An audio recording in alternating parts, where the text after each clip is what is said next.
Grande es este misterio de la piedad.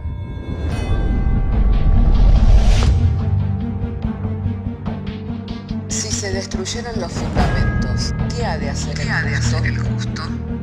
Porque con un solo sacrificio hizo perfecto para siempre a los santificados. Justificados por la fe, tenemos paz para con Dios. Juntamente con Él nos resucitó y nos hizo sentar en los lugares celestiales con Cristo Jesús. Fundados Y firmes en la fe, tenemos paz para con Dios.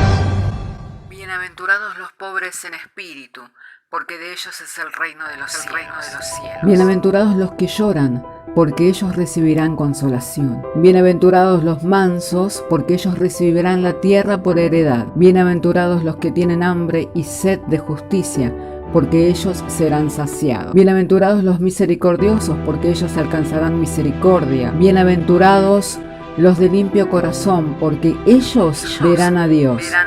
Bienaventurados los pacificadores, porque ellos serán llamados hijos de Dios. Bienaventurados los que padecen persecución por causa de la justicia, porque de ellos es el reino de los cielos. Bienaventurados sois cuando por mi causa os vituperen y os persigan, y digan toda clase de mal contra vosotros mintiendo. Gozaos y alegraos, porque vuestro galardón es grande en los cielos.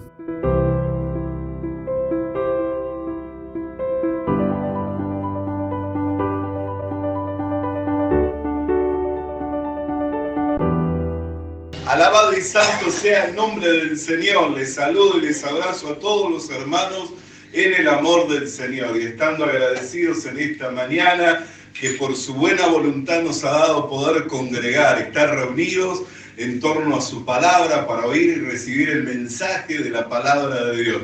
También se encuentra servida la mesa de la Santa Cena, de la cual hoy somos hechos participantes por medio de la fe. De manera, hermano, que si tiene su Biblia, quiero invitarle a que podamos abrir nuestras Biblias en el Evangelio de Mateo, en el capítulo 1, en el verso 21.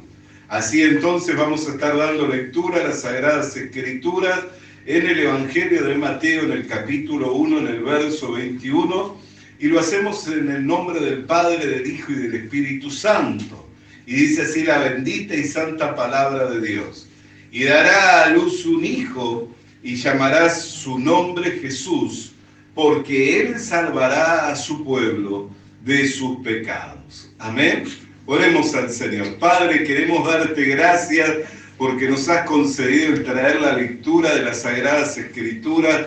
Llegado este momento en el que se ha de estar exponiendo el mensaje bíblico, Señor, es nuestro ruego en oración, Señor, que nos sea concedido la gracia de la revelación, así como también de la sabiduría y del entendimiento, para que el mensaje sea claro, comprensible, sencillo, oído de todo tu pueblo, y en ellos sean enriquecidos conforme al propósito de tu voluntad por medio de Jesucristo. Ruego en esta hora, Señor, que disipes todo pensamiento contrario, que te lleves toda fatiga, todo cansancio, toda preocupación, como toda perturbación, y que haya libertad en este momento, Señor, tanto para oír como para compartir el mensaje de tu palabra, habiendo sido despejados, Señor, los cielos espirituales, de manera tal que tu palabra venga a nosotros en el poder, en la potencia del Espíritu Santo, cumpliéndose así, Señor, el designio de tu voluntad por medio de Jesucristo. Lo pedimos y te damos gracias. Amén. Amén. Y tomen asiento los hermanos.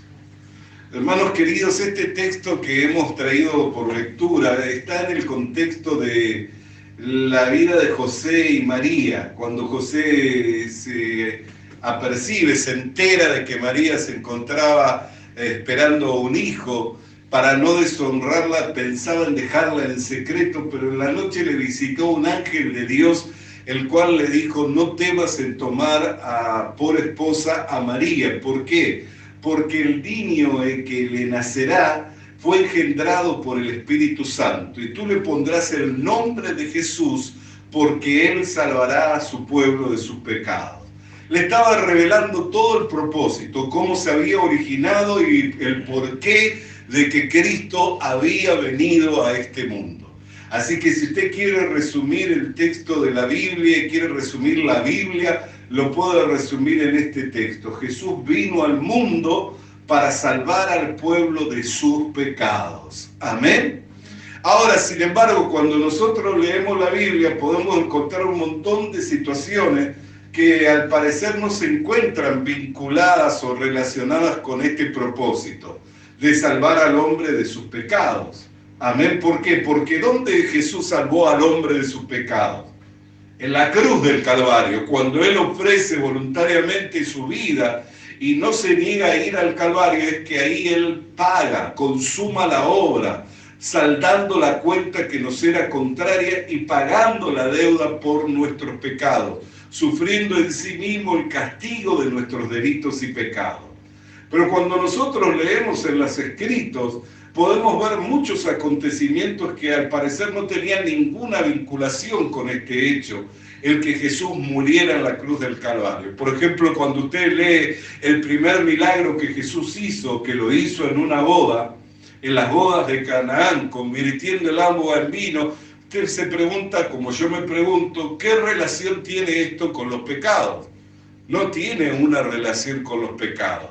Así también en la pesca milagrosa, cuando Jesús le dice a Pedro del que arroje la red y él le dice, mire, pescamos toda la noche y nada hemos pescado.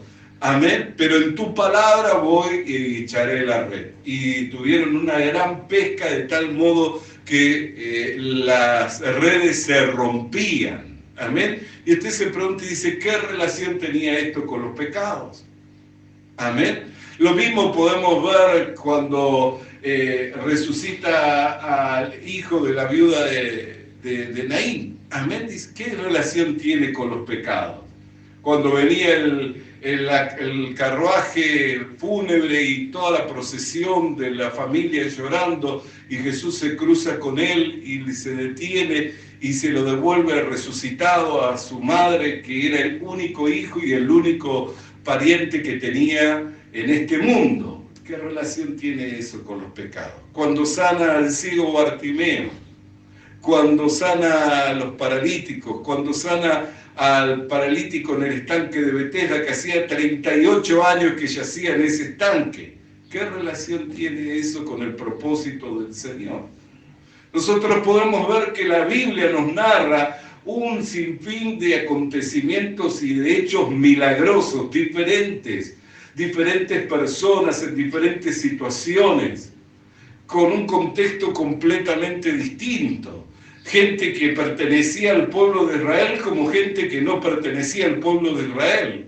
Por ejemplo, cuando fue sanado el criado del centurión, el cual le dijo, di tan solo la palabra porque también yo soy un hombre en autoridad y le digo a este, ve allá y él va. Y le digo, ven y él viene. Así también si tú dices la palabra, mi criado sanará. Y dice que en ese momento el Señor le alabó por la fe que tenía este varón. Así como la mujer sirio-fenicia, cuando desesperada por causa de que su hija era atormentada por un demonio, vino a rogar que libertara a su hija. Y el Señor le respondió diciendo, no es justo que le dé la comida de los hijos a los perrillos. Y ella dijo, pero aún los perrillos comen de las migajas que caen de las mesas de su Señor. Y recibió el milagro y fue alabada su fe. Entonces podemos ver un sinfín de acontecimientos y de hechos sobrenaturales, como cuando Jesús calmó las tempestades, como cuando Jesús caminó sobre las aguas, como cuando Jesús expulsó demonios, cuando Jesús sanó enfermos, recobrando la vista, recobrando el caminar. Así gente que fue resucitada como Lázaro, así un montón de acontecimientos de los que nos narra la Biblia en torno a la vida del Señor Jesucristo, pero cuando nosotros lo miramos no están relacionados con su propósito. Porque ¿cuál es su propósito y para qué había venido a este mundo? Para dar su vida en rescate por los pecadores. Él había venido a este mundo para dar su vida en rescate por los pecadores. Entonces nosotros nos preguntamos, ¿por qué todos estos acontecimientos se encuentran en la Biblia? ¿Por qué? No hubiera bastado con el hecho de que la Biblia nos narrara solamente la muerte del Señor y que esa muerte fuera la expiación por nuestros pecados. Sin embargo, cuando nosotros recibimos el perdón de nuestros pecados, cuando recibimos el don de la salvación, el don de la vida eterna, cuando recibimos la gracia del Señor Jesucristo, esto no impidió que sigamos teniendo diferentes situaciones en el mundo, ¿no es cierto? No impidió que nos sigamos enfrentando a diferentes situaciones, que tuviéramos que enfrentar adversidades, que tengamos que enfrentar enfermedades, que tengamos que enfrentar fallecimientos, que tengamos que enfrentar crisis económica. No impidió. Entonces, ¿por qué es que la Biblia nos dice y nos da esta sinfín de narraciones y de historias que no son ficticias, sino que son testimonios reales, que fueron los que Dios quiso que quedaran registrados? Porque uno de los autores de los evangelios, el apóstol Juan, dijo: si tuviéramos que enumerar y escribir todos los hechos que Jesús hizo, no alcanzarían las bibliotecas del mundo para conservar todos los libros con los cuales llenaríamos con todos los hechos milagrosos. O sea que lo que nosotros leemos de los hechos milagrosos no son todos los hechos milagrosos que el Señor Jesucristo hizo, pero sí son los que Dios quería que quedaran registrados para usted y para mí. Para que cuando nosotros fuéramos al encuentro del Salvador, para que cuando a nosotros nos iluminara el Señor por medio del Espíritu Santo y amaneciera Cristo en nuestros corazones, no solo tuviéramos el hecho de que Jesús murió por nosotros en la cruz del Calvario, derramando de su sangre para limpiar nuestros pecados, sino que también tuviéramos un montón de narraciones y de hechos milagrosos en torno a la persona del Señor Jesucristo para que apoyáramos nuestro corazón en Él. ¿Cuándo? Cuando nos encontramos en esas diversas situaciones. Cuando nos encontramos ante un fallecimiento. Cuando nos encontramos ante un hecho de que nos entristece. Cuando nos encontramos en una situación de desespero. Cuando nos encontramos en una gran adversidad o una gran tormenta como los discípulos se encontraron en el mar de Galilea, por lo cual le despertaron al Señor diciendo: despierta, ¿no ves que perecemos? Y el Señor, puesto de pie, levantó su mano y mandó a calmar los vientos y las tempestades. Pues la Escritura nos enumera y nos remarca diciendo que Jesús es el mismo, ayer, hoy y por los siglos de los siglos. Y que Él dio promesa de estar con nosotros todos los días de nuestra vida hasta el fin. ¿Está comprendiendo por qué la Biblia registra todos estos hechos milagrosos? Estas diferentes situaciones en las que por medio de Jesucristo hombres y mujeres, familias, ciudades, naciones hallaron el socorro, hallaron el auxilio, hallaron la ayuda de Dios para que usted y yo pudiéramos apoyarnos en el Señor en momentos de adversidades. Para que usted y yo en momentos de dificultades pudiéramos confiar en el Señor. Para cuando nos encontramos entristecidos pudiéramos recordar estos hechos y pensar diciendo: si Jesús le pudo ayudar a esa madre desesperada que no hacía parte de la nación de Israel, por lo cual no era merecedora de recibir el milagro de Dios, pero por la fe recibió el milagro de Dios siendo liberado a su hija, así también nosotros pudiéramos apoyar nuestro corazón en el Señor y decir: también nosotros podemos recibir ese milagro. También nosotros podemos recibir la ayuda de Dios. También la mano de Dios se encuentra extendida para nosotros, para socorrernos, para rescatarnos y para libertarnos y levantarnos victoriosos en medio de las adversidades. Por eso es que la Biblia registra todos estos hechos. ¿Sabe? En la Biblia hay una vida que es como un espejo de Jesucristo. Me refiero a la vida de José. Tal es así que hay un autor, que es Will Malvo, que ya partió a la presencia del Señor, que escribió un libro que se llama José Jesús. Es como un espejo. Usted mira la vida de José y mira la vida del Señor Jesucristo y es como un espejo. ¿Por qué? Porque José también fue escogido por Dios, siendo amado de su padre, recibiendo de su padre un vestido que lo distinguía, amén, una vestidura que lo distinguía, que era una vestidura de diferentes hilados, de diferentes colores. Tuvo el desprecio de sus hermanos, fue vendido como esclavo por sus hermanos.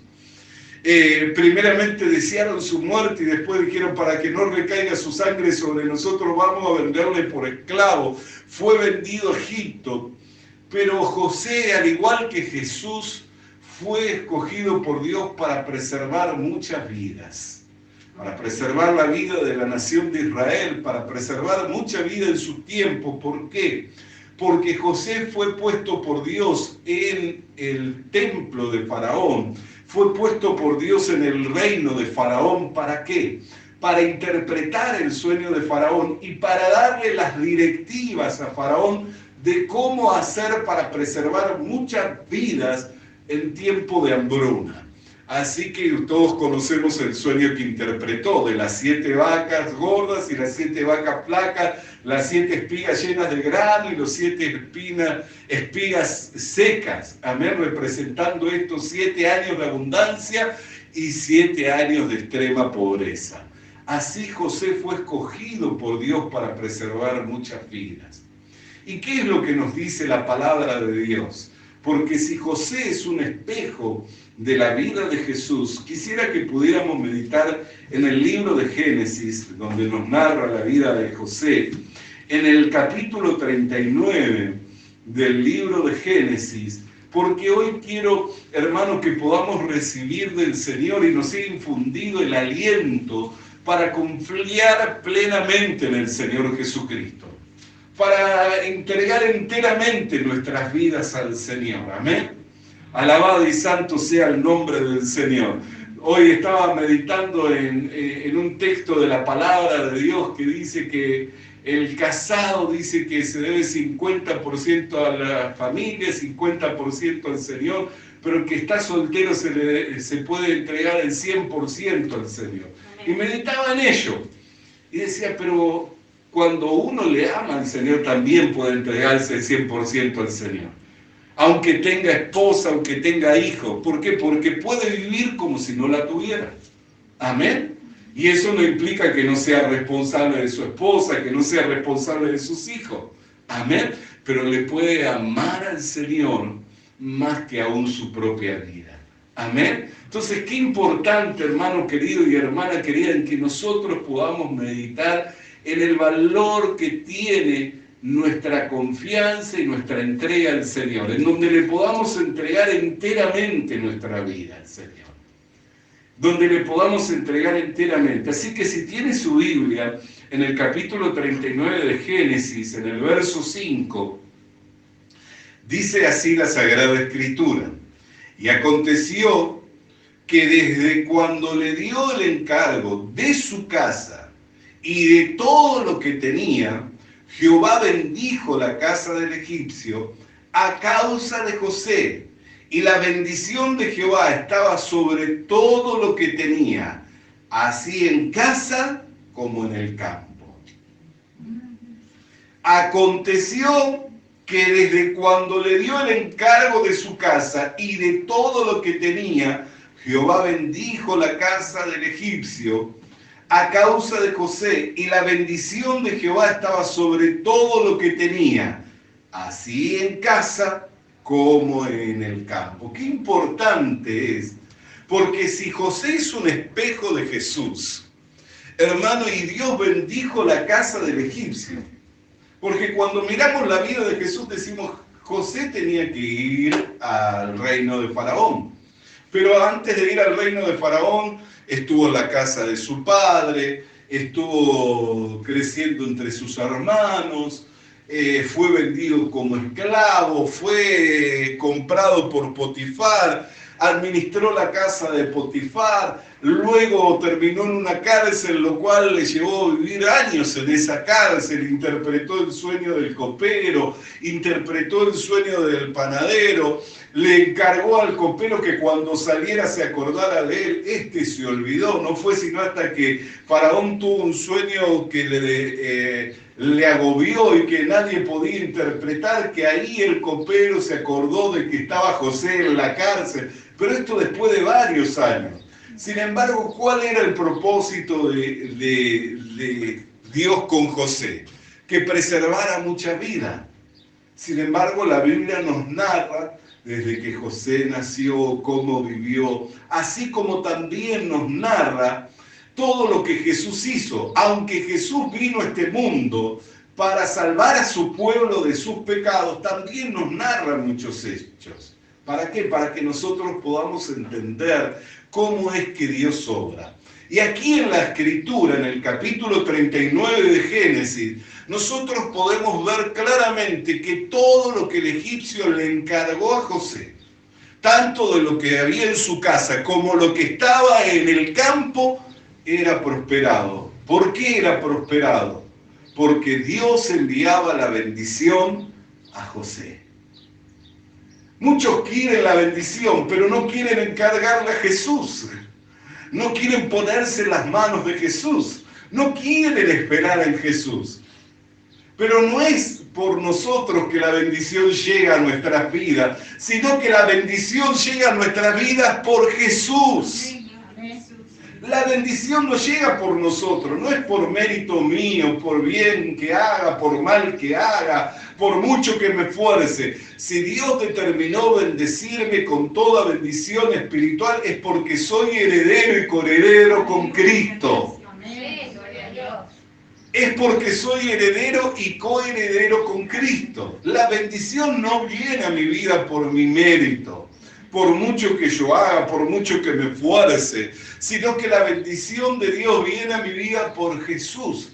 Así como Dios bendecía la casa del egipcio Potifar por causa de José y hacía prosperar todo lo de su casa y todo lo del campo, cuando nosotros empezamos a confiar en el Señor y ponemos nuestra vida y encargo al Señor de todo lo que tiene que ver con nosotros, todo lo que tiene que ver con nuestra economía, todo lo que tiene que ver con nuestro bienestar, todo lo que tiene que ver con nuestro buen pasar, todo lo que tiene que ver con nuestras relaciones afectivas, todo lo que tiene que ver con nuestro desempeño laboral, todo lo que tiene que ver con nuestro futuro, con nuestro progreso, así todo lo que tiene que ver con nuestro ser, lo ponemos en manos del Señor y en encargo del Señor y descansamos en el Señor hace prosperar todo lo de nuestra casa y todo lo del campo.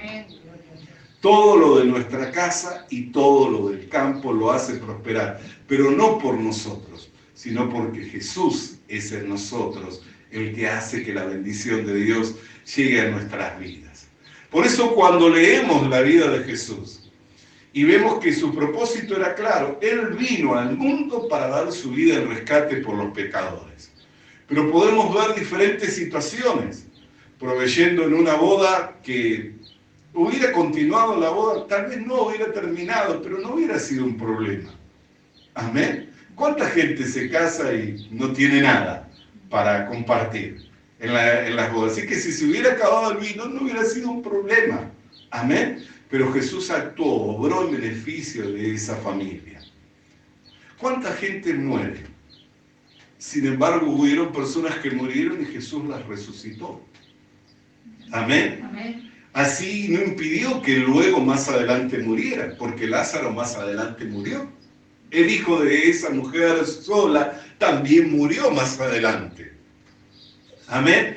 Entonces, hermanos queridos, nosotros podemos ver de que todos esos sucesos que nos narran las Escrituras es para que nosotros aprendamos a confiar y tengamos testimonio de hechos que son milagrosos, que dan testimonio del poder de Dios, que es por medio de Jesucristo, para que usted pueda pensar. Jesús proveyó en una boda para que la boda continuara. Así también puede proveer para mi casa, para que siga habiendo felicidad en mi hogar. Amén. Amén.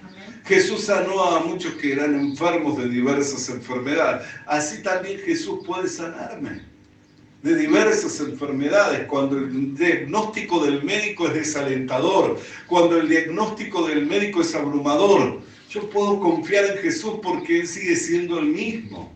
Amén.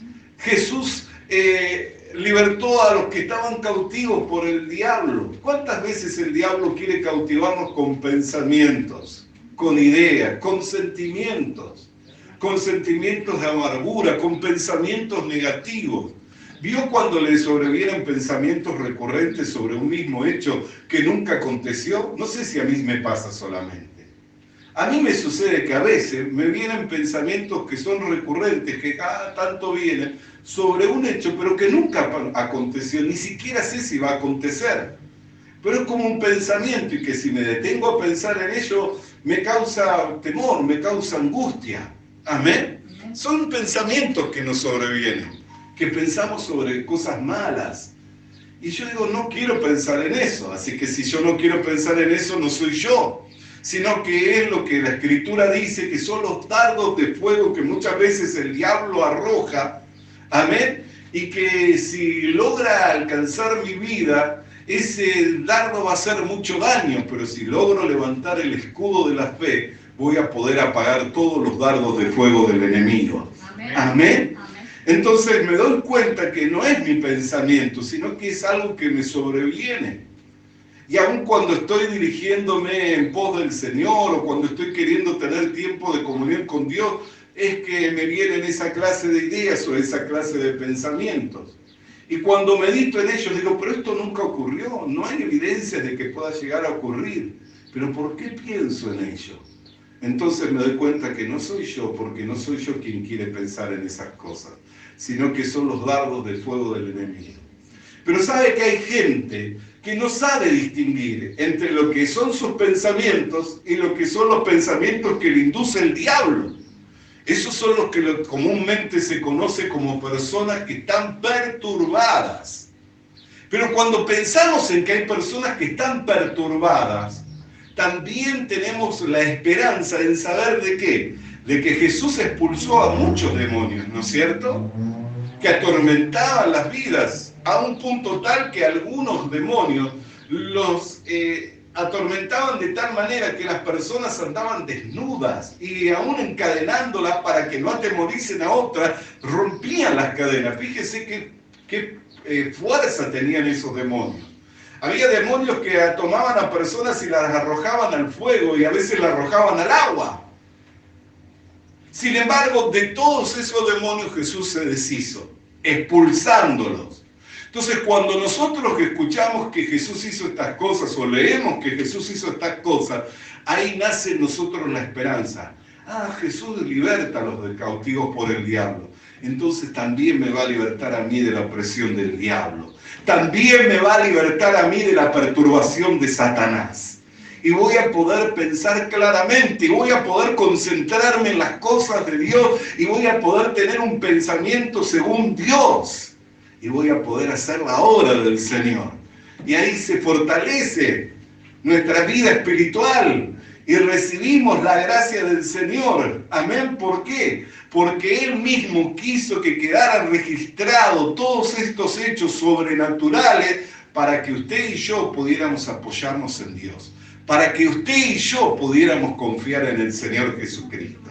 ¿Cuántos pueden decir gloria a Dios? ¿Cuántos pueden decir aleluya? Alabado y santo sea el nombre del Señor. ¿Sabe que cuando hablo de estas cosas el diablo no quiere? Y me doy cuenta enseguida. Es como que hace ¡bum! La mente, las vidas, el alma. Pero hermano querido y hermana querida, tiene el poder, tiene la autoridad en el nombre de Jesús para cobrar ánimo, para confiar en el Señor. Encárguele su vida a Cristo. Encárguele su vida a Cristo y verá que usted es más que vencedor. Porque ¿cuál es la victoria que vence el mundo? Nuestra fe, hermanos queridos. Nuestra fe, hermanas queridas, y nuestra fe no es sin sustancia. Nuestra fe es por el oír y el oír de la palabra de Dios. Por eso es que la palabra de Dios registra todos estos hechos sobrenaturales y milagrosos que Cristo hizo para que usted y yo pudiéramos apoyarnos en Cristo, tener confianza en Cristo, el cual nos salvó de nuestra condenación eterna, nos limpió de nuestros pecados, borró la deuda que nos era contraria, pero también hizo obras milagrosas, también hizo manifestaciones sobrenaturales. Y esas quedaron registradas para conocimiento nuestro, para aquellos que en este mundo caminamos como peregrinos y como extranjeros. Para aquellos que en este mundo caminamos como peregrinos y extranjeros, ¿para qué? Para que podamos apoyarnos en Dios, para que podamos confiar en el Señor Jesucristo y así podamos también experimentar la obra transformadora de Cristo y aún estando enfermos creer que podemos ser sanos y experimentar esa sanidad, aún estando perturbados creer que podemos ser libertados y experimentar esa liberación, aún estando entristecidos, creer que podemos ser renovados y poder experimentar el gozo del Señor. Aún estando empobrecidos, creer que fuimos enriquecidos con Cristo y ser prosperados sobrenaturalmente. Todas las cosas son posibles para Dios y para el que cree en Dios también le son posibles todas las cosas. Así, hermana querida y hermano querido, apoyémonos en el Señor Jesucristo. Encarguémosle al Señor Jesucristo nuestra vida, encarguémosle nuestro hogar, encarguémosle nuestra familia, pongamos en encargo del Señor todas nuestras cosas y le vamos a ver a Él obrando, le vamos a ver manifestándose sobrenaturalmente, haciendo su obra y siendo su nombre glorificado para que todos puedan ver que Cristo vive y que es el mismo ayer, hoy y por los siglos de los siglos. Y a Él sea toda la gloria, toda la honra y toda la alabanza por los siglos de los siglos. Y la iglesia puede decir amén, amén y amén. Alabado sea el Señor. Por eso, hermana querida y hermanos queridos, quería compartir esta palabra para que podamos apoyarnos en el Señor. Para que podamos meditar en cada hecho sobrenatural y que usted pueda meditar y decir, si Jesús lo hizo en tiempos en que esa gente se encontraba necesitada, también lo puede hacer hoy. Y así como Cristo, hermano querido, lo hizo en aquellos días, lo va a estar haciendo en estos días, porque en Él no hay sombra ni variación de sombra. Él no ha mudado, no ha cambiado, no se ha acortado el brazo del Señor. Y sus ojos están puestos sobre los justos y sus oídos atentos a sus oraciones. Por lo que no dude de encargarle su vida al Señor, de poner en encargo de Dios todo lo que está aconteciéndole y que le turbe, que le agobia. No dude de ponerlo en encargo del Señor. Y si le viene un pensamiento que usted no lo quiere tener, que no lo quiere recibir, no asuma que es suyo. No dé por sentado que es su idea o que es su pensamiento. Entienda que también hay un enemigo de nuestra alma que nos quiere ver derrotados, que nos quiere ver fracasados, sumidos en la tristeza y en la desesperación. Pero a ese enemigo también lo venció y lo exhibió públicamente derrotado. Y en su nombre somos más que vencedores. Por eso, hermana querida y hermano querido, no asuma que es suyo el pensamiento. Entienda que su lucha no es con carne ni sangre, sino contra huestes espirituales, contra potestades de maldad, contra gobernadores que en las regiones celestes operan. Pero contra ellos el Señor nos dio autoridad también para que en el nombre de Jesús también nosotros podamos ser libertados de toda opresión del enemigo. Por eso cuando el enemigo quiera venir a perturbarle, repréndalo en la autoridad que el Señor le ha dado y en el nombre de Jesús, y le va a ver a Cristo obrando, le va a ver a Cristo manifestándose. Amén.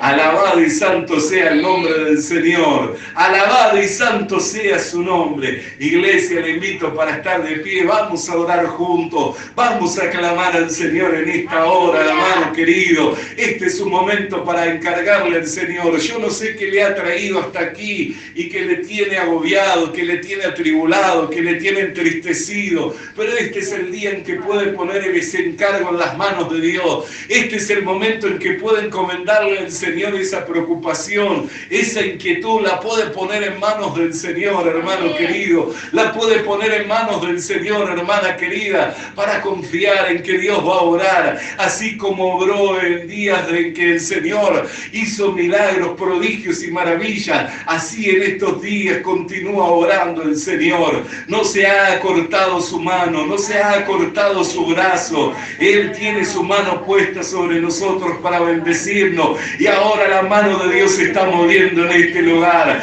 Ahora la mano de Dios se está tocando. Ahora la mano de Dios se está confortando. Ahora la mano de Dios se está libertando, rompiendo cadenas y ataduras. Ahora la mano de Dios está sanando. Ahora la mano de Dios está restaurando, está renovando. Él es el mismo ayer, hoy, por los siglos de los siglos. Y Él está orando en medio de su pueblo, prodigios, milagros y maravillas. Aleluya, alabado y santo sea el nombre del Señor. Ahí donde está, hermana querida, ahí donde está, hermano querido, póngase en cargo a las manos del Señor lo que usted hasta ahora no lo pudo resolver, en aquello que no tiene salida, en aquello que se encuentra atribulado, en aquello que se encuentra agotado. Póngase en cargo a las manos del Señor. No sé qué pueda llegar a ser, si es un problema de salud, si es un temor, si es un problema económico, si es un problema afectivo, un problema de familia. No sé qué pueda ser, hermano, pero puede poner ese encargo en las manos de Dios.